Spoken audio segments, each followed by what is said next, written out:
Nulla potesta est fortior quam voluntas muliri. Aucune puissance n'est plus grande que la volonté d'une femme. Proverbe latin ancien. Il disait ça en riant. Toujours au milieu d'un dîner entre amis, un verre à la main, la voix forte et le regard complice. Ma femme? Sa place est en cuisine, et croyez-moi, elle y est excellente. Tout le monde riait. Moi aussi. Au début. Puis un jour, j'ai cessé de rire. C'est drôle comme une phrase, répétée assez souvent, finit par coller à votre peau comme une étiquette brûlante. Il ne voulait pas dire « tu ne peux pas réussir ». Il disait pire « tu es né pour me servir, pas pour te réaliser ». Alors j'ai cuisiné. Des années durant. Je faisais des tartes et des tableaux Excel. Je gérais les comptes du foyer, la scolarité des enfants, les vacances, les urgences médicales, ses retards, ses oublis. Mais jamais rien d'important selon lui. Tu veux vraiment te lancer dans ce truc de vente à domicile? Franchement, tu n'as pas besoin de t'épuiser à faire semblant d'être une chef d'entreprise. Concentre-toi sur la maison. J'ai obéi. En surface. Mais dans mon esprit, je semais. Je notais. Je testais. Et pendant qu'il me croyait rangé à la cuisine, je bâtissais autre chose. Une idée. Une formule. Une marque. Ça s'appelait Natura Claire. Des produits naturels que je créais chez moi, avec des recettes de ma grand-mère et mes essais. Miel, huile, savon solide. Je vendais un peu sur les marchés, beaucoup en ligne. Au début, il trouvait ça mignon. Puis il s'est tu. Surtout le jour où le facteur a sonné pour livrer un chèque à 6 chiffres, de la part d'une enseigne bio nationale. Il a dit, c'est pourquoi, ça? J'ai répondu, calmement, pour mes tartes. Et mes tableaux Excel. Et ce jour-là, j'ai compris. Je n'étais plus en cuisine. J'étais en pleine expansion. Facta, non verba.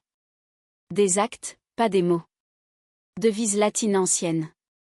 Après le chèque, il n'a plus jamais plaisanté sur la femme à la cuisine. Je me souviens encore de son visage ce jour-là.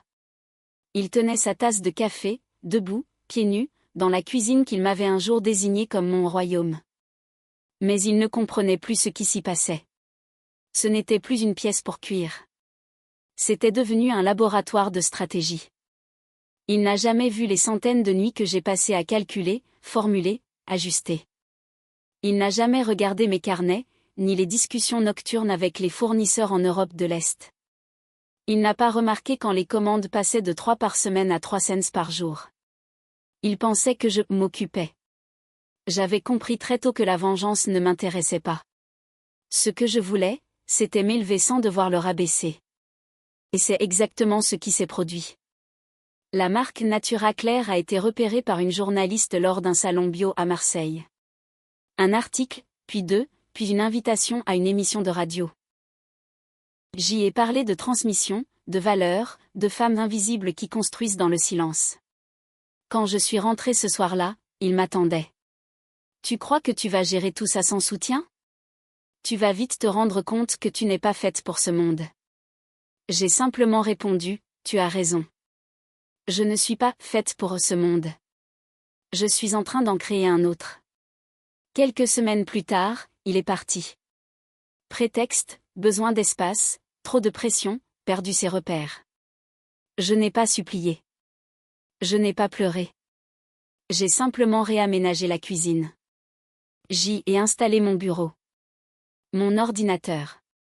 Ma lumière douce. Et j'ai fait de cet endroit, que l'on m'avait imposé comme une frontière, le cœur d'une entreprise en expansion. Aujourd'hui, il vit dans un studio, dans la ville voisine. Et parfois, quand il appelle pour demander « Comment vont les enfants ?», j'entends dans sa voix autre chose. Le silence de celui qui regarde la lumière de loin. Ce n'est pas la force, mais la constance des gouttes qui percent la pierre. Publilius Cyrus. Il ne s'est pas rendu compte du moment exact où j'ai cessé d'être sa femme. Pour lui, tant que je restais discrète, dans ma cuisine, derrière mes bocaux et mes cahiers, je n'étais pas une menace. Mais ce qu'il ne comprenait pas, c'est qu'en silence, je semais. Chaque recette testée, chaque échec noté dans mon carnet à spirale, chaque message client rédigé tard dans la nuit, c'était des fondations. Et un jour, j'ai su. Ce n'était plus un projet. C'était une entreprise. J'ai ouvert un petit atelier partagé dans un village voisin. Une ancienne laiterie, où les murs transpiraient encore l'effort manuel. Je l'ai repeint moi-même. J'y ai placé une grande table en bois, des étagères simples, et une bouilloire. Rien de luxueux. Mais tout était à moi. La première à me rejoindre fut Nadège, une ancienne institutrice. Puis Salma, qui avait quitté un poste dans une chaîne de magasins, épuisée de ne plus avoir de sens. Avec elle, j'ai compris. Je n'étais plus seule à vouloir transformer l'invisible en valeur.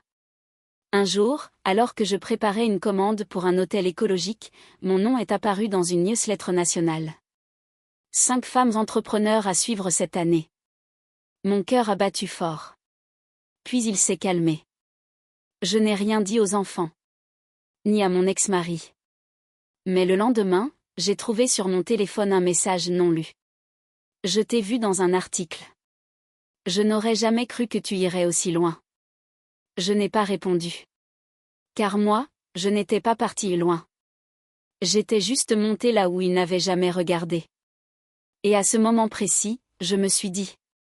Ce n'est pas lui que j'ai dépassé. C'est la femme que j'étais sous son regard.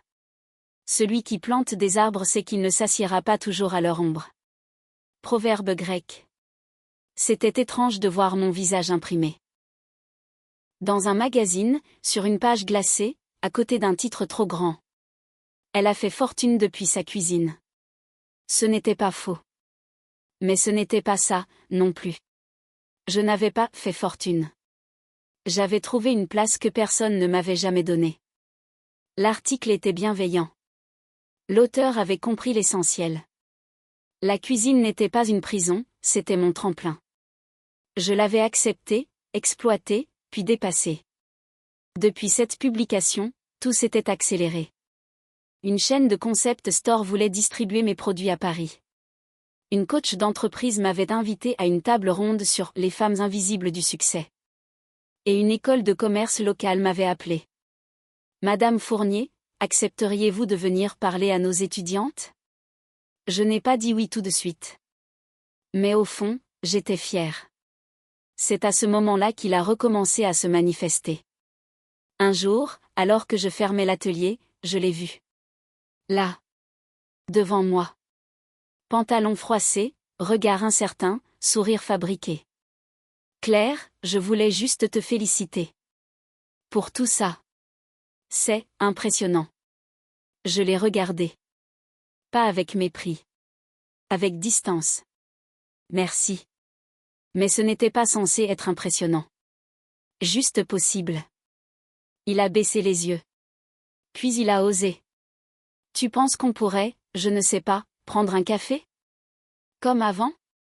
J'ai souri. Pas cruellement. Doucement. Mais fermement.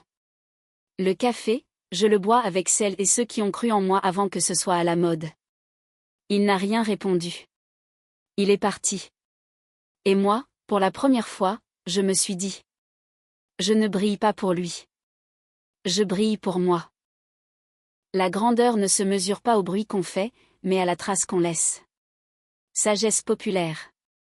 J'avais dit non à beaucoup de choses dans ma vie. Mais cette fois, j'ai dit oui. Oui à l'invitation de parler sur scène.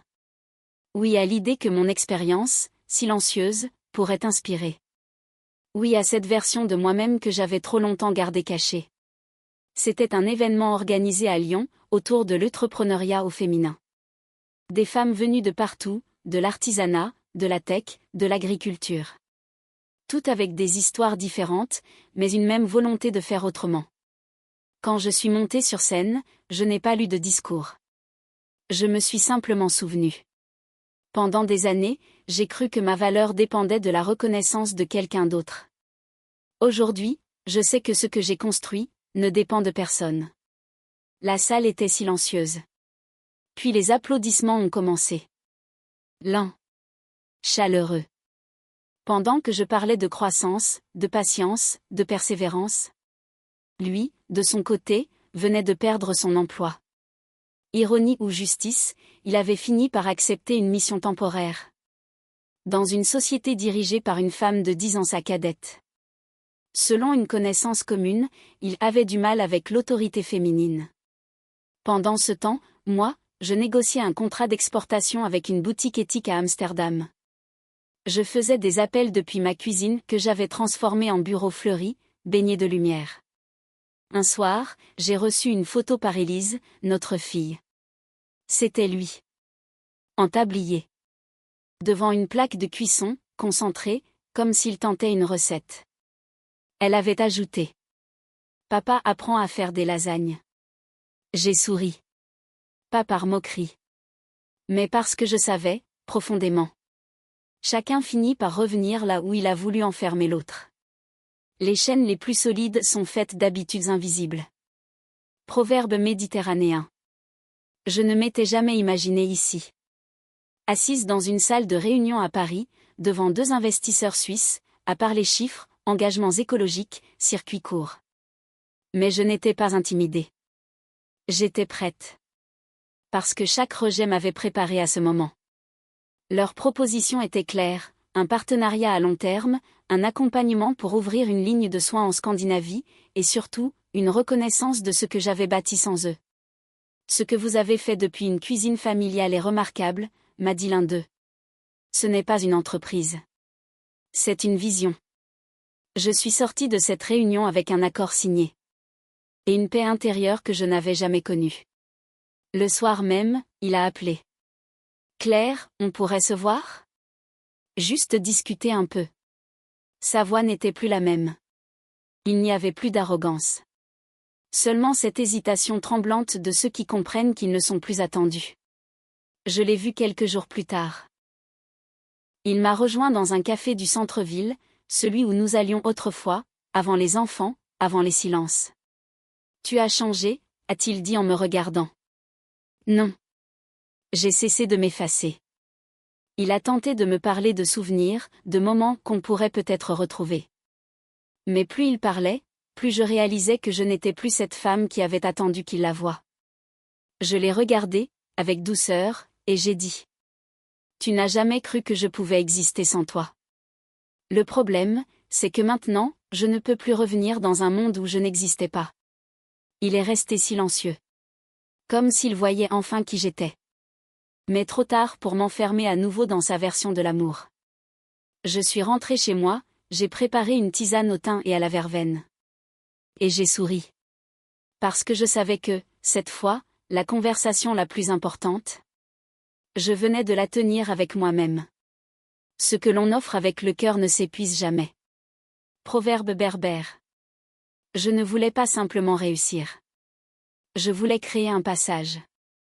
Ce que j'avais bâti à partir de ma cuisine ne pouvait pas se limiter à des commandes, des chiffres ou des articles de presse. Il fallait que cela serve à autre chose.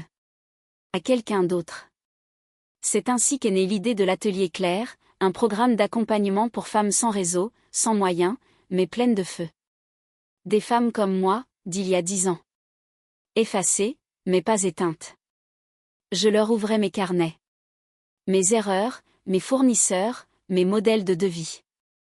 Je ne voulais pas qu'on me regarde comme une héroïne. Je voulais qu'on comprenne que la grandeur n'est pas un miracle. C'est un enchaînement de petits actes, chaque jour, contre l'oubli de soi. Un jour, lors d'un atelier, une jeune femme m'a demandé. Comment avez-vous trouvé la force de recommencer ? J'ai répondu. Je n'ai pas recommencé. J'ai commencé pour de vrai. Pendant ce temps, mon ex-mari vendait sa voiture. Il avait quitté son dernier contrat. Les enfants m'ont dit qu'il parlait souvent de revenir dans le sud, qu'il voulait prendre un nouveau départ. Mais ce n'était pas un départ. C'était une fuite en arrière. Moi, je n'avais rien fui. J'avais affronté, compris, transcendé. Je recevais maintenant des lettres, des mails, des témoignages. Votre parcours m'a sorti de ma torpeur. Merci de m'avoir rappelé que ma voix compte. Je n'ai plus honte de rêver à 50 ans. Un jour, en nettoyant une étagère, j'ai retrouvé l'ancien torchon brodé avec son nom. Celui qu'il aimait tant, qu'il voulait qu'on garde en souvenir. Je l'ai plié soigneusement. Et je l'ai donné à un centre d'accueil pour femmes en reconversion. Car moi, je n'avais plus besoin de souvenirs. J'étais devenue l'histoire elle-même. Le succès ne se mesure pas à ce que l'on possède, mais à ce que l'on transforme. Sagesse contemporaine. 5 ans. 5 années depuis ce jour où, seule dans ma cuisine, j'ai mélangé du miel et de l'huile d'argan sans savoir que j'étais en train de réparer quelque chose en moi. Aujourd'hui, nous fêtions l'anniversaire de Natura Claire. L'atelier était décoré avec simplicité. Des branches d'olivier, des photos accrochées au mur, et une grande table de bois remplie de rires, de regards complices, de femmes fières d'être là. J'ai regardé Inès, Nadège, Salma. Toutes celles qui avaient rejoint l'aventure. Pas comme employées. Comme bâtisseuses. Une journaliste m'a demandé de faire un discours. Je n'avais rien préparé. Mais j'ai parlé avec le cœur. Ce projet est né là où personne ne regardait. Dans l'ombre. Dans les restes de ma patience. Et c'est peut-être pour cela qu'il brille sans aveugler. Applaudissements. Mais surtout, des yeux humides. Puis, à la fin de la journée, Élise est venue me voir. Il était là, tu sais. De loin. Il n'a pas osé entrer. Il m'a demandé si tu étais heureuse. J'ai souri. Dis-lui que je ne suis pas heureuse parce qu'il est parti. Je suis heureuse parce que je suis restée. Et que j'ai continué, même quand il n'y avait personne pour applaudir. Le lendemain, j'ai reçu une lettre. Une vraie. Écrite à la main. Je ne t'ai jamais vraiment vu. J'ai cru que ton silence était de la soumission. Je comprends maintenant que c'était de la puissance. Pardon. Je n'ai pas répondu. Il n'y avait rien à ajouter. Ma cuisine n'était plus un refuge, ni un bureau. C'était devenu un espace de mémoire douce, d'où naissaient des projets, des voix, des liens. Et moi, Claire Fournier, femme, mère, entrepreneur. Je n'avais pas récupéré ce qu'on m'avait volé. J'avais inventé ce que personne ne m'avait offert. Ma liberté.